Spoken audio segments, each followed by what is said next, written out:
August 27, 1817. The Adams Sentinel, Adams County, Pennsylvania.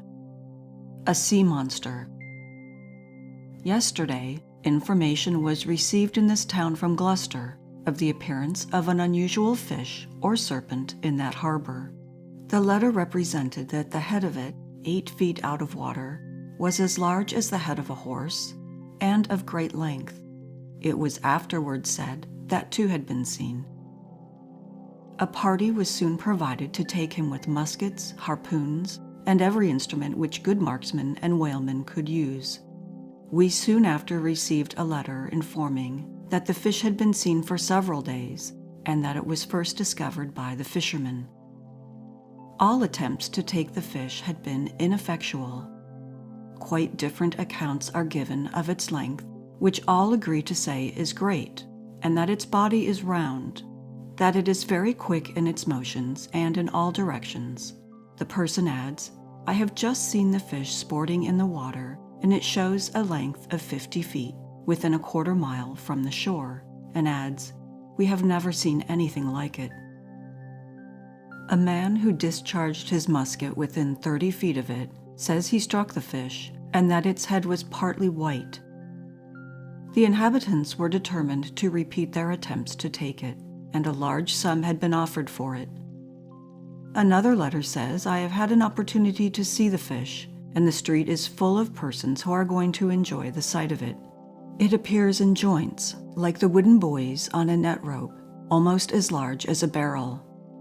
2 muskets were fired at it, and appeared to hit it on the head, but without effect. It immediately disappeared, and in a short time was seen a little below, but in the dark we lost sight of him. It appears like a string of gallon kegs 100 feet long."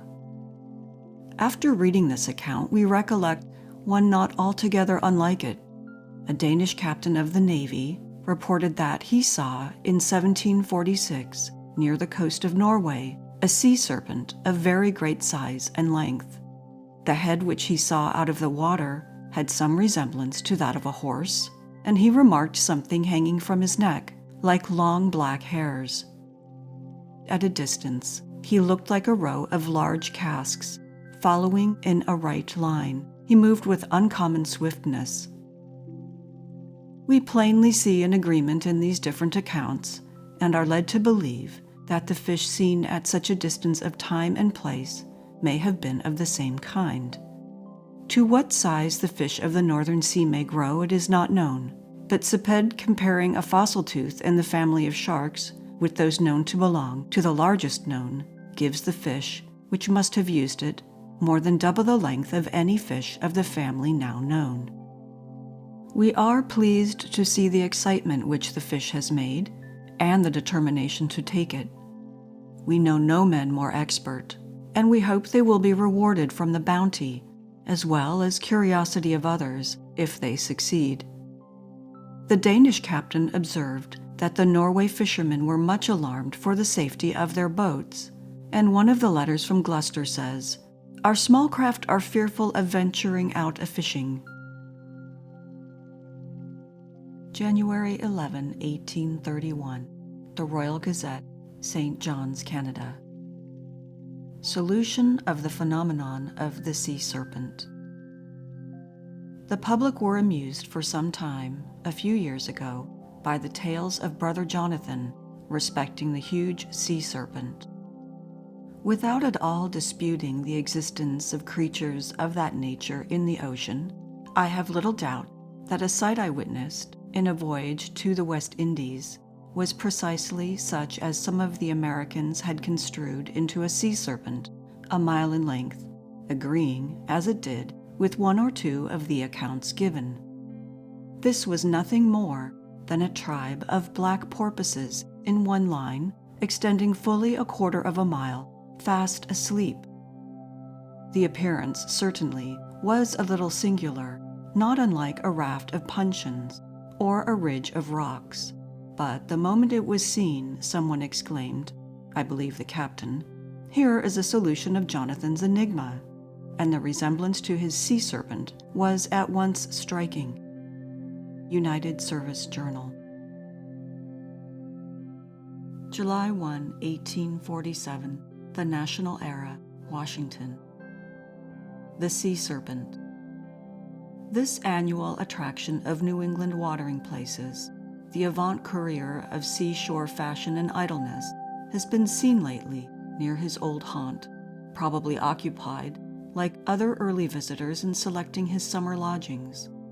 Monsieur Tonson has come again.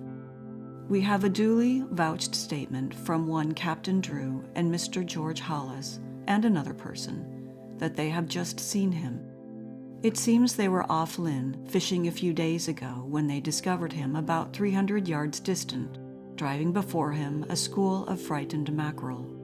As he approached, Captain Drew rose up in the boat to get a better observation of him, whereupon the monster lifted his head at about 80 yards distance, disclosing a very dangerous pair of jaws, well garnished with teeth. The back of the neck overhung with horrid hair like the mane of a horse, while behind, like the nether parts of Milton's Satan, his body, prone on the flood, extended long and large, lay floating many a rood. After surveying Captain Drew and his friends a moment, as if considering whether it was worth his while to give a little variety to his breakfast by swallowing them in a raw state, like so many oysters, he slowly turned tail and left them.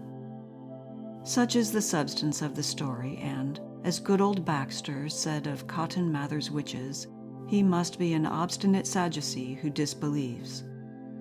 The following sonnet, addressed to the snake many years ago, on his first appearance in our waters, may not be inappropriate on the present occasion. The two last lines, while they are not calculated to increase the estimate of its literary merits in any quarter, will unquestionably entirely deprive it of that favorable regard from the good people of Lynn, which they would otherwise extend to such a compliment to their distinguished guest. Welter upon the waters, mighty one, and stretch thee in the ocean's trough of brine. Turn thy wet scales up to the wind and sun, and toss the billow from thy flashing fin. Heave thy deep breathings to the ocean's din, and bound upon its ridges in thy pride, or dive down to its lowest depths, and in the cavern where its unknown monsters hide, measure thy length beneath the Gulf Stream's tide. Or rest thee on that navel of the sea, where, floating on the maelstrom, abide the krakens, sheltering under Norway's lee. But go not to Nahant, lest men should swear, you are a great deal bigger than you are. Within the last year or two, we have heard rumors of a sort of freshwater rival of our snake, who has been seen nibbling trout and stealing sheep in the waters and the banks of Lake Memphremagog. But we shall not consider ourselves bound to believe in him until the Vermont folks catch him and hold a crowner's quest over him, or, as in the case of our own visitor, his authenticity can be established by the solemn oath or affirmation of selectmen and deacons. J.G.W. March 20, 1860. The Public Ledger, Newfoundland, Canada. The Great Sea Serpent. On Sunday noon, a creature came ashore at Hungary Bay in Paget Parish in these islands, which promises to play a really important part in the natural history of the world. These islands are very happily situated for the pursuit of certain branches of this delightful study, but the circumstances to which we now desire to call attention is one quite novel, and unlike anything of which we have before heard. In fact, it is in no spirit of exaggeration that we venture to characterize it as a key to the marvelous and hitherto discredited accounts which many travelers have given of the appearance of sea serpents, so called. The animal in question rushed on shore, making a loud rustling noise, we are informed, which greatly surprised a gentleman who happened to be in the neighborhood and who immediately repaired to the spot whence the sound came. Here he discovered a creature which, familiar as he was with all the forms of marine zoology which swarm around our coasts and reefs, fairly took him by surprise. A minute and accurate account of the creature, from a hand accustomed to scientific description, we hope to give next week, but at present a general statement must suffice. The animal was in length about 16 feet 9 inches, and its form was unlike that of any known fish, at least any fish known in these waters.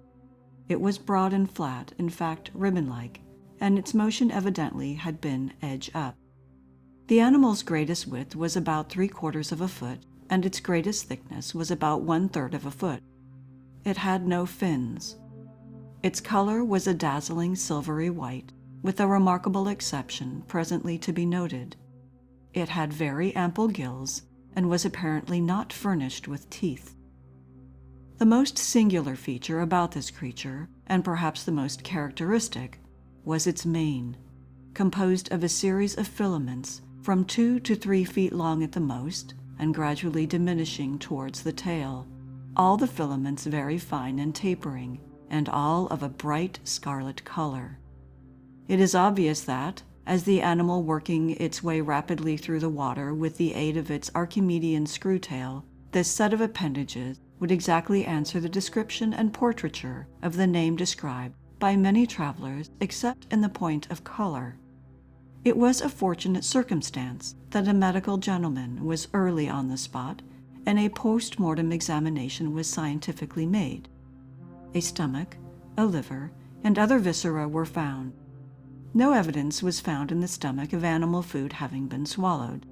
On this and other most interesting points in connection with the discovery, we refrain from making further observations at present. We are happy to hear that the head and tail have been preserved, and are now in the possession of a gentleman every way competent to examine and describe this strange monster. This gentleman is John Jones, Esquire, who has already done so much towards investigating and illustrating the natural history of Bermuda. We congratulate the naturalist in Bermuda on the discovery of a real prize. Bermuda Gazette, January 24.